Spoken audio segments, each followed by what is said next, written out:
peut y aller. C'est top, là. Bonjour, merci d'être venu écouter M. Arnaud Goumin et M. Jean-Philippe Christy. Je suis Marie-Louise Flack. Je voulais simplement préciser que je n'appartiens pas aux entreprises qui vont être citées. Je suis tout simplement rédactrice technique et formatrice en rédaction technique. Nobody is perfect, n'est-ce pas? On vit comme on peut. Nous allons donc aborder la gestion dynamique des flux métiers documentaires, modularité et réutilisation de contenu. Joli programme. De surcroît, pour en avoir discuté avec ces messieurs, je vois qu'on va parler de publication dynamique, de gestion dynamique des flux, flux métiers, de documents sortants et de documents réentrants. Je trouve que là, moi, je suis déjà un peu perdue, je ne sais pas pour vous. J'ai des documents circulants, grand bien leur face, n'est-ce pas, de versionnement documentaire. Il est question aussi de la fin du copier-coller. Ben, c'est nouveau. Moi, j'adore le copier-coller, c'est très agaçant, mais enfin bon, ça justifie notre salaire. Accessoirement, nous allons parler de fusée. Je trouve que c'est pas mal comme idée. Et du coût, du prix, du timbre poste. Tout ça dans le cadre de notre documentation. Ceci étant, je vous assure, vous allez, à l'issue de la présentation, vous sentir terriblement concernés parce que nous sommes tous concernés par ces produits et ces projets-là. Et les points que j'ai énoncés vont vous aller directement au cœur. Donc, messieurs, nous avons Monsieur Goumin ici à votre extrême droite. Bon, mauvais ça.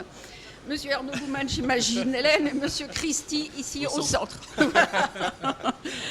Il est bien entendu qu'à l'issue de leur présentation, c'est à vous la parole. C'est le moment de donner vos pensées, vos objections, etc. Nous sommes là pour ça. Merci. Alors, je crois que c'est moi qui commence. Donc bonjour à tous, je suis Arnaud Goumin, je travaille pour Magilem. C'est une société qui édite des logiciels pour l'exploitation de contenus, la réutilisation des contenus. Déjà merci Marie-Louise de nous accompagner, quel honneur pour nous.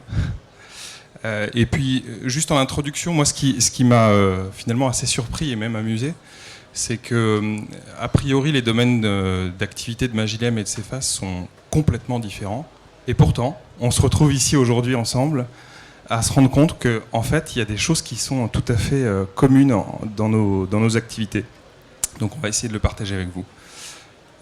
Juste pour démarrer, moi je voulais vous montrer un document et puis réfléchir un petit peu autour de ce document. Alors ce document, en fait, c'est un document vidéo. Hop. Je vais vous épargner toute l'introduction.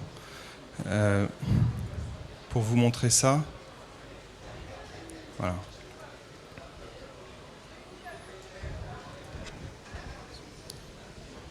Bon, il n'y a pas de son, je ne vous fais pas le bruit de la fusée, je ne vais pas vous emmener dans les étoiles.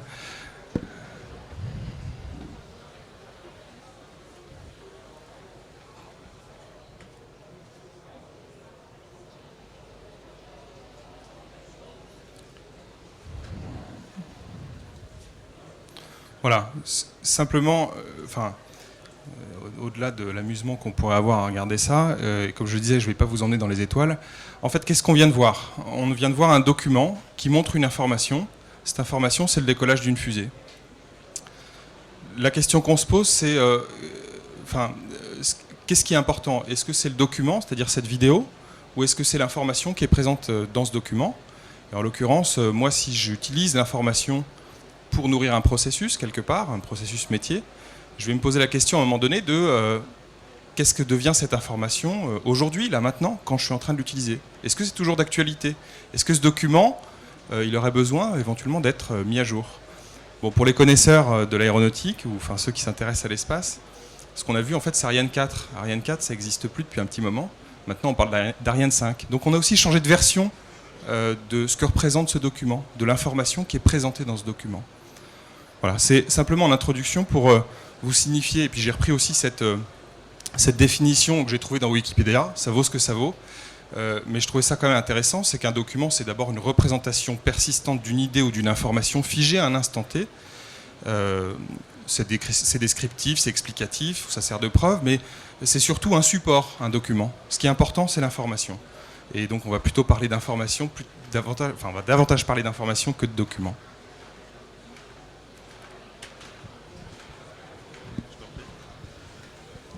Donc Jean-Philippe Christy de la société Cephas, on est spécialisé dans tout ce qui est gestion du document au niveau d'un métier particulier qui s'appelle l'éditique.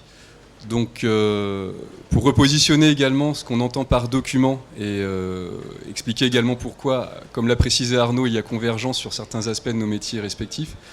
Moi je vais plus porter le côté document, porteur d'informations et de sens, dans le cadre de la relation client entre une entreprise et puis ses propres clients.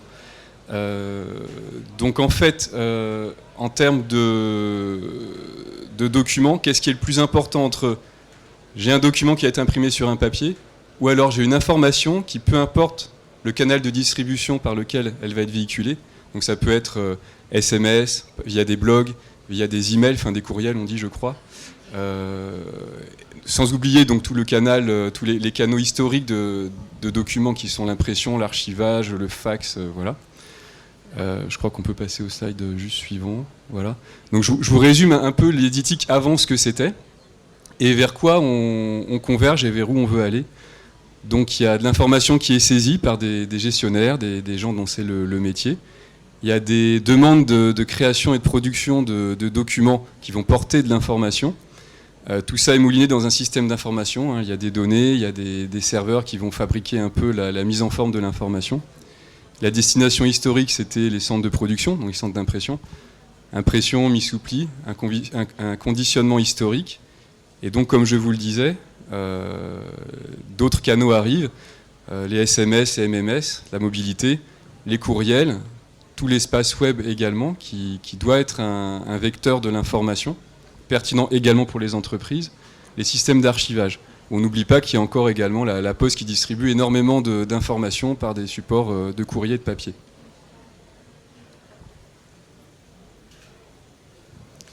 Oui, alors moi je vais reprendre la main simplement pour essayer d'un petit peu de faire une analyse là, de ce thème, et vous donner notre ressenti chez Magilem par rapport à cette idée de passer de la production de documents à la production d'une information accessible et réutilisable. Par rapport à l'exemple que je montrais tout à l'heure, et je pense que Jean-Philippe me rejoindra là-dessus, produire un document, c'est donc figer une information à un instant donné. Passer de la production de documents, c'est-à-dire passer d'un mécanisme où on fige une information à un instant donné à une production d'une information accessible et réutilisable, ça mélange beaucoup d'idées. Alors, utiliser, comme je le disais un petit peu tout à l'heure, c'est nourrir, en fait, avec une information, nourrir des processus métiers. Donc, quelque part, l'enjeu derrière tout ça, c'est canaliser l'information, c'est être en capacité, finalement, de la récupérer et dans un objectif de réemploi, de la canaliser dans quelque chose. Et puis, de connecter ce quelque chose aux différents systèmes. Alors, ici, j'ai représenté avec des outils Magilem un fond documentaire pour illustrer la notion de connexion d'objets et une problématique autour de l'évolution de l'information. Si l'information, je prends l'exemple de tout à l'heure avec mon Ariane 4 qui évoluait et que je remplace par Ariane 5, et que j'ai un fond documentaire qui commente quelque chose, qui commente cette vidéo, ce qui est intéressant à un moment donné, c'est de se poser la question de savoir comment j'identifie l'impact de l'évolution d'une information source qui est réutilisée un peu partout dans mon fond documentaire, puis derrière aussi comment je vais mettre à jour. Je peux ajouter un complément ? Ouais. Donc en complément de ce que disait Arnaud, au niveau de la production de documents, comment passer de la production de documents à la production d'une information facile et accessible, il est évident qu'en termes de documents, il va falloir décomposer ce document en informations pertinentes ou l'information, l'agencer pour créer un document porteur de sens. et produire un document, pour passer de la production d'un document à la production d'une information, il va falloir cartographier et donner une carte d'identité à l'information et à tout objet qui va composer un document. Marie-Louise évoquait, c'est toujours dans cette partie-là, les documents entrants, sortants, circulants. Donc c'est relativement simple, hein, relativement simple pour certains métiers. Donc le document sortant, c'est le document qui va sortir d'une entreprise pour aller, peu importe, à destination d'un client. Le document réentrant, c'est l'information que le client va redonner par ce canal-là, des éléments d'information importantes pour l'entreprise. Et le document circulant, c'est un peu tout ce qui va être autour pour fédérer l'entrant qui vient de l'extérieur et le sortant qui va à l'extérieur. Alors, bon, donc je vais essayer de reprendre le fil après cette information. Donc effectivement, bon, pour Magilem, ce qui nous intéresse, au-delà de la notion de document entrant, circulant, sortant, parce que ça traite un point aussi qu'on verra après, qui est la place des utilisateurs dans cette notion d'entrant, circulant, sortant. Ce qui nous intéresse en particulier, c'est l'information à l'intérieur des documents et donc la mise à jour de cette information, l'impact de la mise à jour de cette information et la propagation de cette mise à jour. Quand on parle de l'information, d'ailleurs, ce qui nous intéresse chez Magilem, c'est pas seulement l'information en tant qu'unité égale en taille à un document, mais c'est en réalité des fragments de documents qui portent chacun un type d'information. Donc on se pose la problématique de modularité, de granularité, et donc de fragmenter les documents. Alors place des utilisateurs, Jean-Philippe. Marie-Louise, vous voulez? Oui, j'ai bien peur, ces utilisateurs, j'aimerais beaucoup savoir exactement ce que vous entendez par un utilisateur. Dans notre métier de rédacteur technique, on sait très bien qui est l'utilisateur, c'est la personne qui va utiliser le produit et la documentation pour accomplir une tâche. Mais je ne suis pas sûre qu'on soit sur la même longueur d'onde. Alors, bon, la place de l'utilisateur, donc effectivement, on va peut-être définir ce qu'est un utilisateur. Donc, pour CEFAS, un utilisateur, c'est un utilisateur de solutions qui va permettre de créer, de maqueter des documents pour la communication sortante de son entreprise. Ça peut être aussi bien un gestionnaire dans une mutuelle, dans une assurance, qui va fabriquer un courrier à partir de différentes informations pour interagir avec un sociétaire, par exemple. Donc, au niveau de la place de l'utilisateur, dans ce type de processus, c'est un élément clé. Il faut qu'il ait accès à des solutions conviviales, intuitives. L'utilisateur n'est plus forcément un expert technique, en tout cas dans les métiers, quand on parle de porter de l'information dans le cadre d'une relation client, n'est plus qu'un expert technique, mais ça peut être un utilisateur qui est plutôt habitué au monde de la bureautique. Et il va falloir qu'il ait accès à des solutions simples, des objets documentaires simples, de l'information simplement, pour produire du sens et un document important et intéressant qui peut apporter l'image de sa société, de son entreprise. En termes d'utilisateurs, donc peut-être que tu veux enchaîner pour donner ta définition. Oui. Alors pour Magilem, en fait, un utilisateur, c'est tout le monde. C'est un petit peu facile à dire comme ça, mais c'est-à-dire que on peut considérer un utilisateur en amont d'une chaîne, en aval d'une chaîne, qui réutilise des contenus, ou à l'intérieur d'une chaîne de production documentaire ou d'une chaîne de métier. Ce qui est intéressant de se poser comme question, je pense, c'est qu'est-ce qu'ils font quand ils utilisent de l'information, quand ils réutilisent de l'information. Alors comme le disait Marie-Louise en introduction, il y a le fameux copier-coller, que finalement nous on tend à remplacer par le packager lié, c'est-à-dire qu'à la place de je copie, je colle, je vais remplacer cette activité cette action par j'identifie un fragment source et je lis ce que je suis en train de produire, je lis ce fragment source à ce que je suis en train de produire. À quoi ça sert ? Ça sert tout simplement à donner de la dynamique dans les contenus qu'on produit, à réutiliser des fragments sources, de sorte que quand les fragments sources évoluent, je vais automatiser la mise à jour de mes publications qui utilisent ces fragments sources. Donc voilà, les utilisateurs, finalement, c'est toutes ces personnes qui, à un moment, interviennent pour manipuler de l'information, pour la réutiliser, pour agréger de l'information, pour publier cette information. Alors là, c'est une illustration qu'on retrouve d'ailleurs sur le kakémono que j'ai amené, dans une forme un peu plus étudiée là-bas. Voilà, en un mot, en fait, ce que fait Magilem, c'est la fusion des flux documentaires et des flux métiers dans un flux unique XML qui garantit une mise à jour des contenus et un réemploi des contenus. Ok, dites-le lui. Pardon. Donc au niveau de... Bon, ce qui est très important par rapport à ces notions de produire un document, processus lié autour de véhiculer de l'information, il y a l'aspect de... c'est la thématique principale de cette conférence, la réutilisabilité de contenu. Donc quelques éléments clés pour parler de modularité et de réutilisation d'informations et de textes rédigés.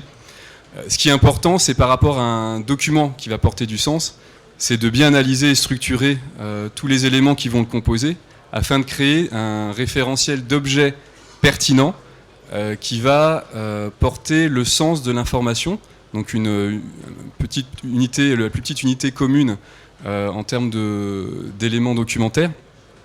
Ce qui est important également, c'est aussi de mesurer les impacts quand on a découpé plusieurs objets qui vont porter du sens pour chaque modification. Donc toutes les notions de versionning, de gestion d'impact quand on va modifier tel ou tel objet.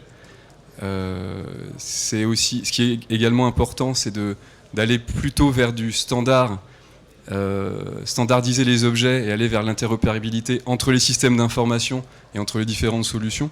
Donc aujourd'hui le XML, mais on va y revenir après.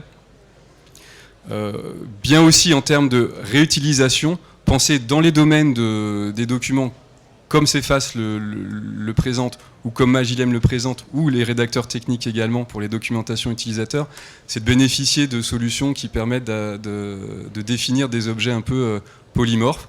Donc l'objet va être identique, ça va être un objet unique, par contre il va être porteur de différents sens, et notamment c'est le cas du multilinguisme en fait. Donc c'est un même objet et on va le décliner en différentes langues. Donc c'est tous ces sujets-là qui sont clés pour la modularité et la réutilisation. Donc bien définir les différents types d'objets qu'il existe, hein, donc des tableaux, des graphiques, des paragraphes, des éléments de texte, y compris des messages, pourquoi pas marketing ou j'allais dire presque publicitaires dans des espaces blancs qui peuvent être réutilisés. Et enfin, l'élément clé aussi de tout ce qui est modularité et réutilisation, c'est bien sûr travailler de façon collaborative quand on est plusieurs sur un même projet. Et donc de travailler sur un référentiel d'objets et d'éléments documentaires uniques centralisés, et en revanche de pouvoir permettre à différents types d'utilisateurs au sein d'une entreprise de pouvoir accéder facilement à des domaines où lui peut modifier, selon des gestions de droits, d'habilitation, peut modifier ses parties, ses éléments, sans toucher à d'autres éléments, notamment dans des entreprises, tout ce qui va être juridique, marketing, commercial, on ne va pas mélanger les objets documentaires et chacun va rester sur ses prérogatives. Juste un petit point, objet, pour nous rédacteurs, ça peut être une portion d'un topic par exemple. Ça peut être, vous avez dit, un tableau, ça peut être un graphisme, ça peut être un paragraphe, ça peut être une phrase. Tout à fait, un mot. Pour vous, c'est un objet. C'est un objet. Merci. Alors c'est une précision que je trouve intéressante parce que justement c'est dans ce sens-là que je voulais présenter les choses. Même si j'ai un discours un peu généraliste, je vous donnerai quelques cas d'exemples après.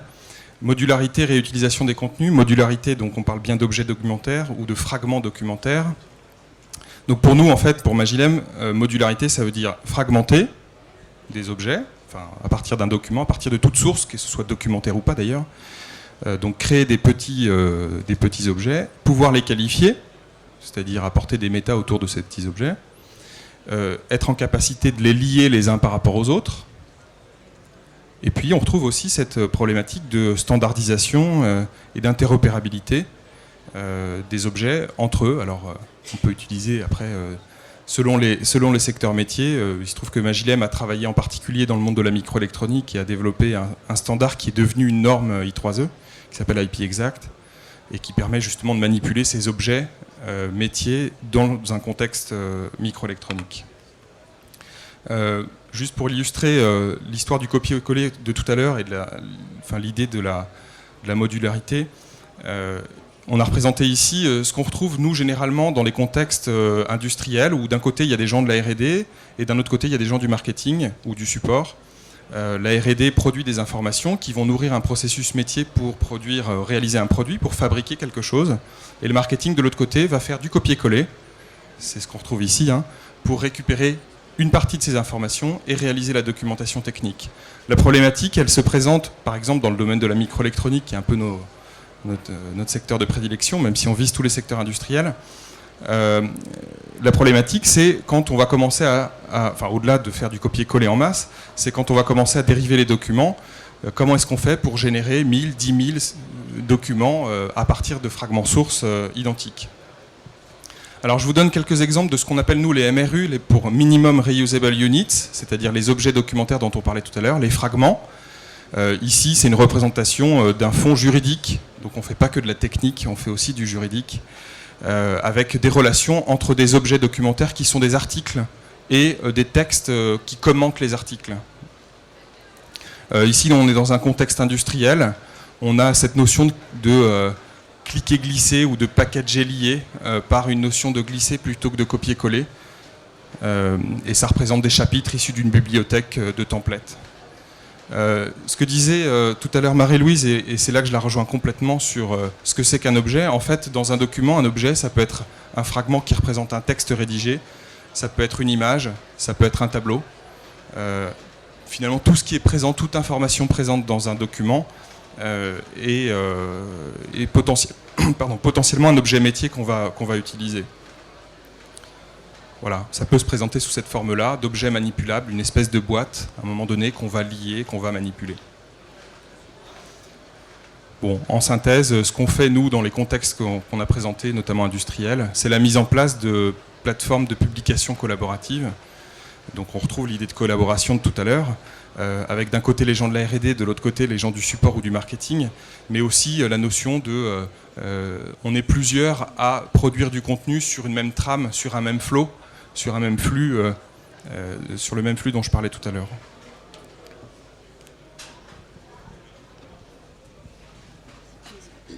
Effectivement, tout ça m'intéresse, mais je voulais bien savoir pour ma petite entreprise, vous avez remarqué que je suis bretonne, ça ne se voit pas à vue d'œil, mais c'est authentique.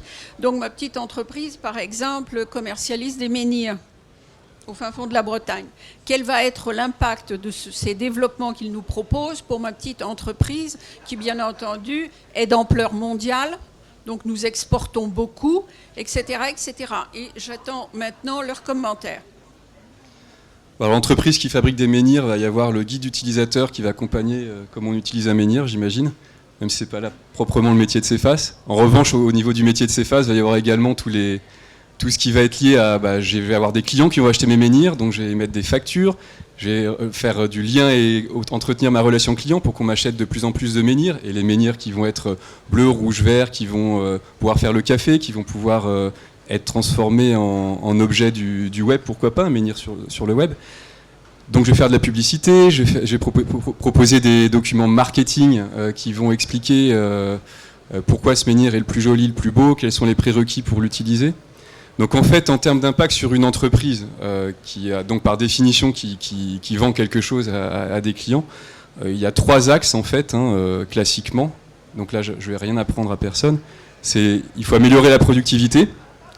Donc au niveau du document, la productivité du menhir, c'est un peu autre chose. Améliorer la qualité également pour véhiculer l'information correctement. Donc la qualité, ça se décline aussi sur plusieurs sous-éléments que je vais détailler. Et bien sûr, réduire les coûts. Il y a des coûts directs et des coûts indirects. Donc au niveau de la productivité, donc la productivité, là on s'entend sur la productivité documentaire. Ce qui est bien, c'est de réduire tout ce qui est maintenance du patrimoine documentaire, de réduire le nombre de ressources pour produire plus ou au moins autant que ce qui était produit avant avec un grand nombre de ressources. Donc c'est mettre en avant justement ces composants réutilisables et ces packages que l'on peut lier ou délier selon des packages un peu plus importants qui seraient le document lui-même, qui porteraient tout le sens. Améliorer la productivité, c'est également permettre à différents acteurs efficacement d'agir sur la production documentaire. Et puis c'est aller aussi vers tout ce qui est, donc on l'avait déjà dit un petit peu auparavant, l'interopérabilité entre différents systèmes, de s'approcher de plus en plus de standards du marché. Donc DITA, moi ça m'était un peu étranger, mais j'ai vu que c'était notamment des concepts très intéressants que l'on va essayer d'intégrer dans CEFAS par rapport à... Tout tourne également sur du XML et des éléments porteurs de sens.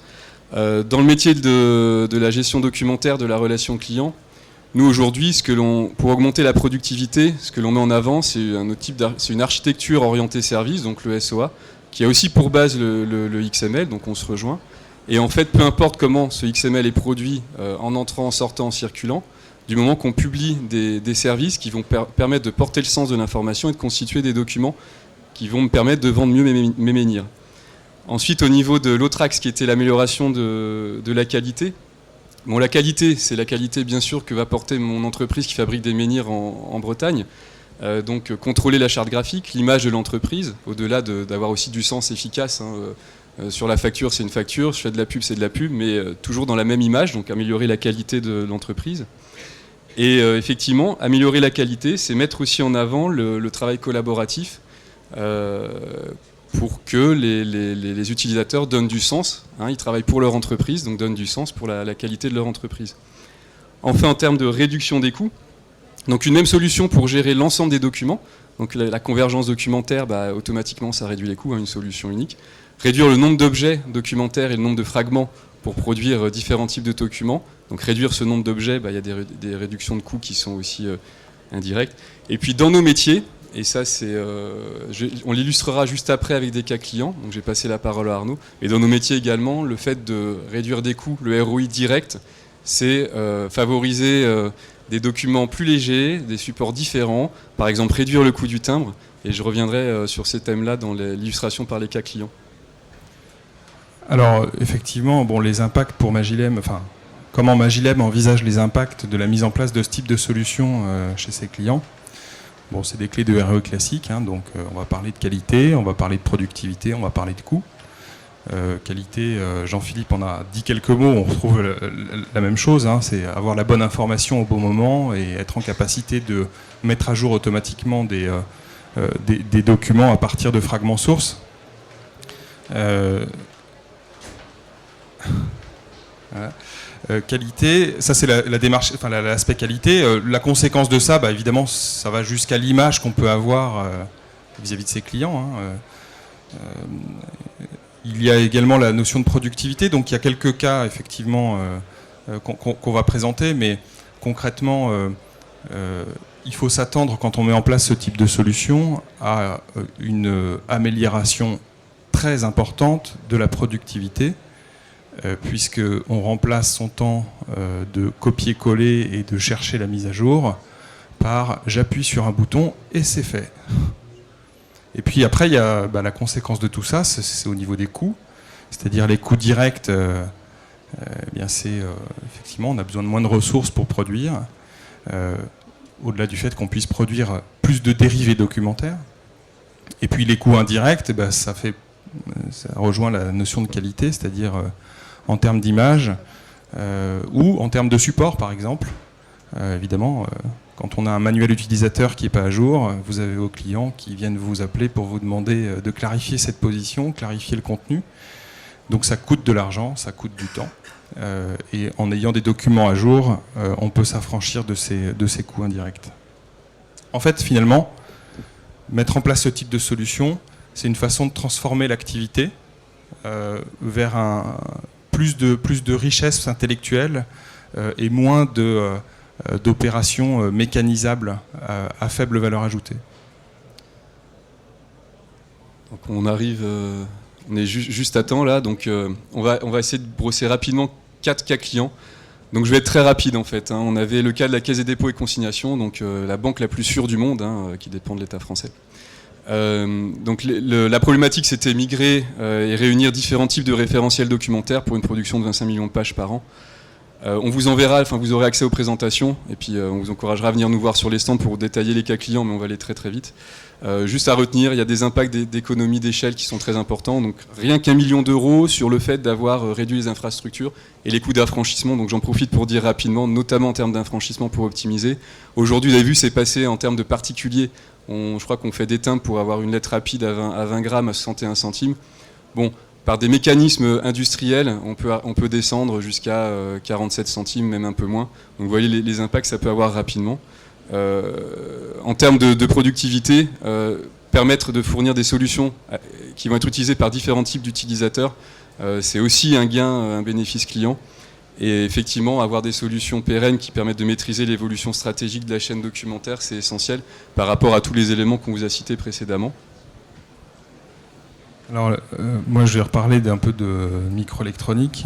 On a installé Magilem Content Platform dans des contextes de grands industriels mondiaux qui font des produits microélectroniques, qui avaient des objectifs au niveau de la documentation technique, d'améliorer la qualité des documents, d'améliorer la réactivité de production, de faciliter la production de dérivés documentaires, c'est-à-dire je spécialise un document pour une cible, pour un client, et puis de garantir aussi la confidentialité de certains contenus au niveau de la barrière entre la R&D et le marketing, par exemple. C'est un contexte où il y a différents outils de publishing ou de rédaction qui sont utilisés. Il y a beaucoup de modèles hétérogènes de documents, des processus finalement de production qui sont difficiles à maîtriser. Voilà. Et puis, pour aller rapidement, finalement des gains au travers de la mise en place de ce type de solution. Au niveau du coût seul de production de la documentation technique, un gain de l'ordre de 50%. Et au niveau de la durée du cycle de production, une réduction de près de 40% pour le délai de production de la documentation technique. Chez un industriel du semi-conducteur, la conséquence, ça veut dire mettre sur le marché plus tôt, ça veut dire des millions de dollars ou d'euros en conséquence. Donc pour essayer encore d'aller plus rapidement, parce que on va vous laisser quand même un espace pour des questions. Donc le cas client Maïf, donc la mutuelle bien connue française.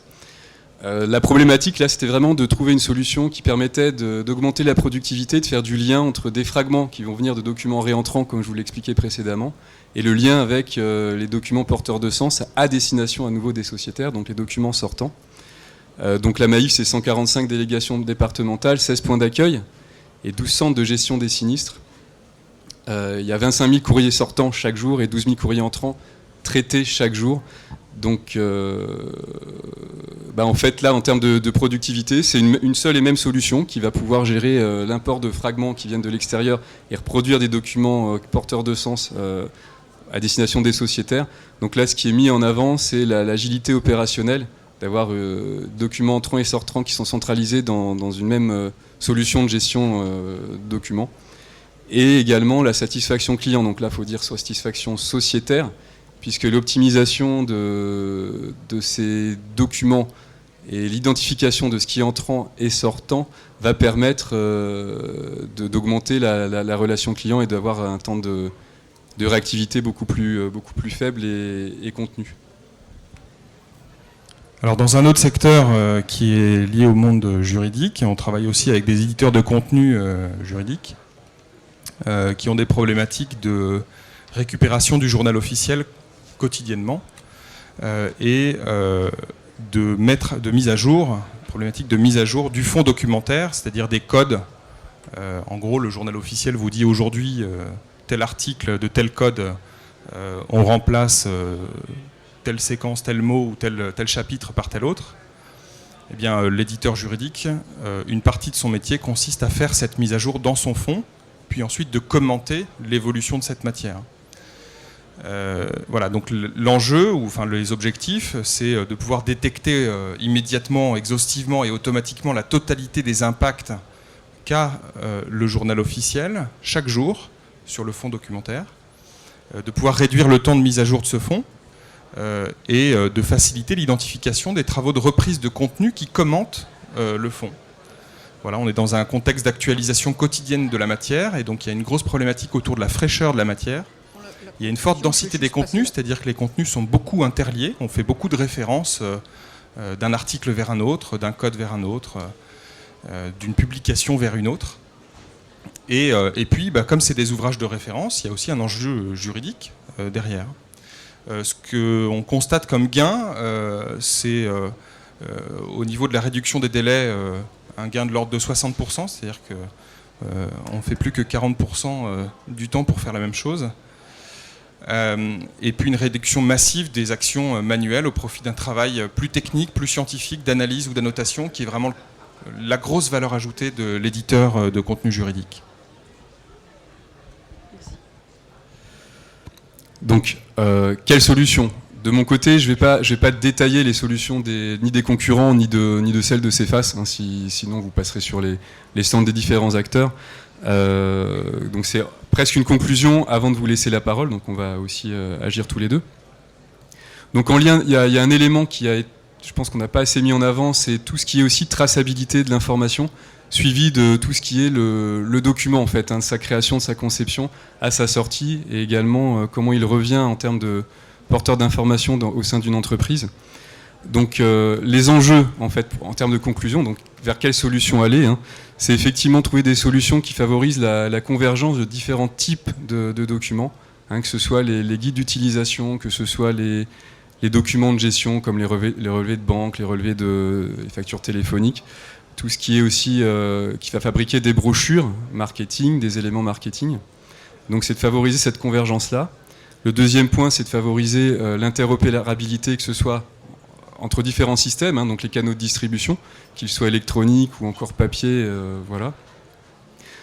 Et notamment de favoriser l'interopérabilité aussi entre les différents métiers au sein d'une entreprise, que ce soit ce que disait Arnaud, la R&D et le marketing, mais également les ressources humaines, les équipes commerciales et différents types de métiers quand on est une entreprise de services financiers qui fait et de l'assurance et du service bancaire. Privilégier également la circulation de l'information au sein des systèmes d'information, donc des solutions qui vont fabriquer qui vont produire les documents, mettre vraiment en avant cette carte d'identité et identification des fragments pour favoriser leur réemploi en fait. Et donc je vous le disais, trouver une solution qui permet de suivre tout ça et de tracer tout ça. Donc aujourd'hui, hein, vous savez que ce soit sur des supports électroniques ou sur du support papier, il est possible d'insérer des marques spéciales, techniques. Hein, aujourd'hui, en ce moment, pour tous les sujets, on voit les fameux flash codes ou QR codes. Donc que ce soit sur papier ou sur document électronique, on peut tracer et suivre, flasher l'ensemble d'éléments porteurs de sens dans un document qui est sorti d'une entreprise ou qui y réentre. Voilà.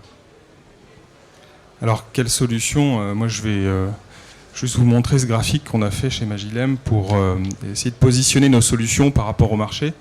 On a identifié un segment qui s'appelle publication dynamique, où on retrouve en fait traditionnellement des outils qui viennent prendre des objets documentaires qui permettent de les assembler et d'actualiser automatiquement.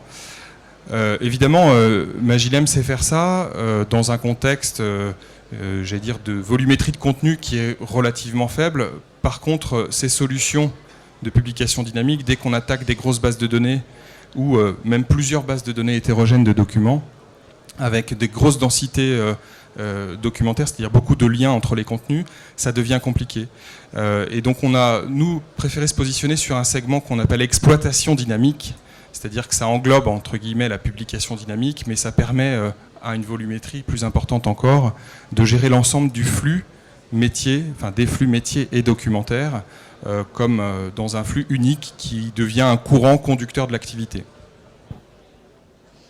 Merci. Donc la parole va être maintenant à vous dans le public. De mon côté, ça m'intéresse de savoir comment, avec mon entreprise de menhir, si je fais un énorme mailing à l'échelle internationale, comment est-ce que je vais pouvoir faire des économies de timbre? Parce que j'ai toujours pas très bien compris comment je vais avoir un timbre à 37 centimes. Et par ailleurs, je me dis que par exemple, en Bretagne, nous avons plusieurs entreprises dynamiques, n'est-ce pas? Non seulement la fabrication de menhirs, mais la fabrication de pâtés et la fabrication de merveilleux t-shirts avec des rayures très connues de Monsieur le Ministre du Développement, et bien Armorlux. Donc, et disons, si nous mettons à 3 entreprises pour suivre la législation française ou européenne sur les exportations, est-ce que Magilem va pouvoir nous aider à retrouver facilement et exploiter cette information juridique, le juridique que personne ne veut lire, bien entendu. Donc, ça, c'est une question que j'aimerais poser. Et, bien entendu, manifestez-vous. Vous avez le micro. Pardon, c'est vous. Pardon, excusez-moi. Bonjour. Je voudrais savoir comment vous faites pour le XML pour enregistrer des informations qui peuvent être utilisées par n'importe qui sur un document qui à l'origine était compact. Sur un document qui à l'origine était Compact, c'est-à-dire comment sur un papier on peut un responsable du service RH peut prendre une information en même temps que quelqu'un qui veut faire un article dessus et en même temps que quelqu'un qui veut sauvegarder cette information dans une base de données. D'accord. Moi, je vais répondre avec nous ce qu'on sait faire avec Magilem. Donc votre question, c'est j'ai un document papier, comment est-ce que je fais pour en faire des fragments finalement pour qu'ils soient réutilisables? C'est bien ça. Donc, alors évidemment, il y a une phase amont qui consiste à numériser, enfin avoir un document numérique, puisque c'est de ça qu'on part. Chez Magilem, on est en capacité aujourd'hui de traiter des documents qui sont des Word natifs ou qui sont des PDF OCRisés. C'est assez nouveau d'ailleurs. Je vous invite à nous challenger, notamment sur la reprise des tableaux PDF, qui est un sujet coton. Mais on arrive aujourd'hui, nous, à faire ça. Voilà. Donc ma réponse, c'est avant, il faut scanner. Donc je vais en profiter pour répondre aussi à la question de monsieur et celle de Marie-Louise. Donc effectivement, si vous venez aussi sur le stand de DocaPost, monsieur, vous verrez que nous aussi on propose des solutions qui permettent de reprendre tout type d'informations. Donc c'est de la reconnaissance automatique de documents, un RAD, de lecture automatique. Et j'allais dire presque peu importe le support, hein, que ce soit déjà un document numérique, enfin on va dire électronique, donc un PC, en format PDF, format PCL, ou un scan papier, on sait récupérer de l'information, l'extraire, l'indexer et transformer tout type d'objet en XML dans les solutions que l'on propose. Et ensuite, par rapport à la fabrique qui va produire les menhirs, voire d'autres éléments, donc peut-être que ça n'avait pas été très clairement expliqué, le fait de faire un mailing ou un gros mailing, on va par exemple arroser 2 millions de personnes sur le territoire français, parce que le menhir est très tendance en ce moment, c'est effectivement de produire un flux documentaire unique pour ces 2 millions-là. Déjà, on voit l'optimisation de traitement.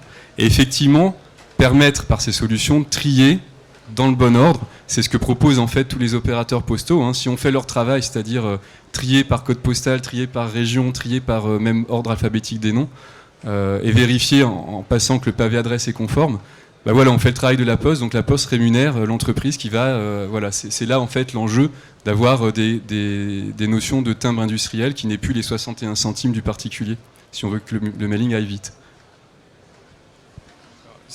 Est-ce qu'il y a d'autres questions? D'autres questions peut-être? Sinon, vous ne vous intéressez pas à DITA, la belle DITA qui se dévête comme ça? Je vous conseille de taper donc dans votre outil de recherche habituel les termes DITA, si possible en majuscule. Messieurs, vous verrez le coup d'œil. Entre nous, DITA, c'est du XML. Ça a été rapidement évoqué, et donc vous pouvez challenger ces messieurs, dames sur DITA ou pas DITA. Et vous souhaitiez, monsieur, poser une question, peut-être? Je vous en prie. Je voulais revenir sur le cas du journal officiel, qui est, à mon avis, assez probant pour mise à jour de veille. Qu'est-ce que vous faisiez concrètement? Moi, je n'avais pas perçu exactement ce qui se passait concrètement. Un texte paraît, impacte vraisemblablement 5 ou 10 textes existants. Et quelle était l'action le contexte, pour comprendre un peu mieux. Que vous meniez. Alors, en fait, le journal officiel est publié quotidiennement par la direction de l'information légale et administrative, la DILA.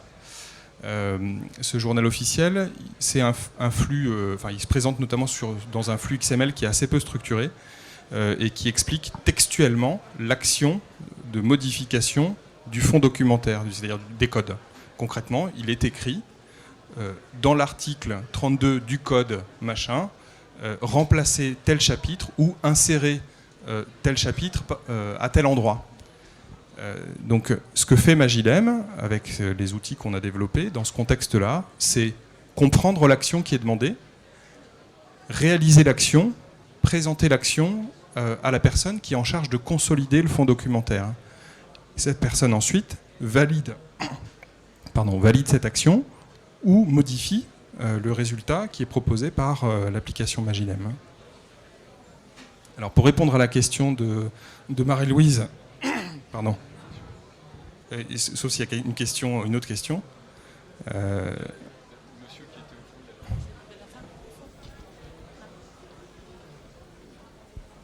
Donc toujours par rapport à ce code, une fois que vous avez analysé en gros un fait de la veille, vous le et que la personne a validé, ce code sera remplacé dans les documents ou l'information qui est diffusée aux personnes à l'intérieur. Enfin, alors, concrètement après, parce qu'au départ c'est de la veille, quelque part, enfin j'ai simplifié un peu. Et après, donc, vous arrivez, une fois à validation, vous arrivez à changer dans les documents fournis aux autres personnes, à dire ce code est remplacé, enfin voilà. Effectivement, ce qu'on fait, c'est... si vous voulez, derrière la notion d'impact de l'évolution d'un fragment source, là, le fragment source, en l'occurrence, c'est pas le journal officiel, hein, c'est l'article qui est visé par le journal officiel. Cet article, l'article 32 du Code pénal, par exemple, c'est celui qui était indiqué sur les billets de banque quand on était petit. Je me souviens de ça. Cet article, quand il est visé, quand il est modifié et qu'il est lui-même cité par un certain nombre de documents de l'éditeur juridique ou dans un contexte métier particulier, ce qui est intéressant, c'est de pouvoir identifier tous ces documents qui citent cet article ou tous ces contenus qui citent cet article, voire tous les contenus qui sont cités par cet article, c'est-à-dire l'impact amont et l'impact aval. À niveau 1, c'est-à-dire immédiatement, ceux qui sont directement liés, et à niveau N, c'est-à-dire les frères des frères des frères des frères qui se lient à cet article qui est visé. Donc nous, ce qu'on fait, c'est présenter l'impact, éventuellement propager la modification partout où il y a eu un équivalent d'un copier-coller de cet article 32 qui est modifié, de sorte que partout où il y a eu ce copier-coller, on puisse propager la mise à jour, si toutefois le contexte métier l'exige.